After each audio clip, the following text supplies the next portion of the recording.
নমস্কার বন্ধুরা, নয়নের রান্নাঘরে সবাইকে স্বাগত জানাই। ছেলে মেয়েদের যত বায়না থাকে তার মায়ের কাছে, তার মায়েদেরও রেডি হয়ে থাকতে হয় কিছু না কিছু বানানোর জন্য।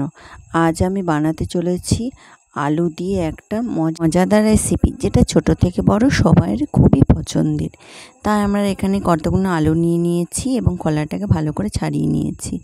এরপরে কতগুলো কাঠি নিয়েছি, দেখুন এই কাঠিগুলোকে আলুর মধ্যে ভালো করে ঢুকিয়ে দিয়ে আমরা বটির সাহায্যে রাউন্ড বাই রাউন্ড কেটে নিয়েছি। এইভাবে দেখুন, একটা পাত্রে 2 চামচ কর্নফ্লাওয়ার, 1 চামচ চালের গুঁড়ি আর একটু হলুদ গুঁড়ো, লঙ্কা গুঁড়ো দিয়ে ভালো করে মিশিয়ে নিয়েছি।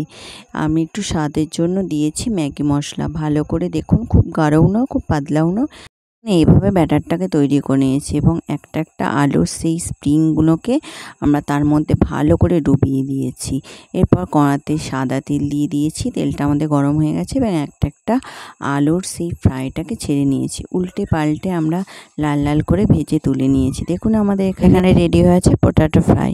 রেসিপিটা ভালো লাগলে অবশ্যই একটা লাইক করবেন, সাবস্ক্রাইব করুন, শেয়ার করতে ভুলবেন না। এবং সসের সাথে এই পটাটো ফ্রাই অসাধারণ খেতে লেগেছিল। আমার মেয়ে তো ভীষণ খুশি হয়েছিল।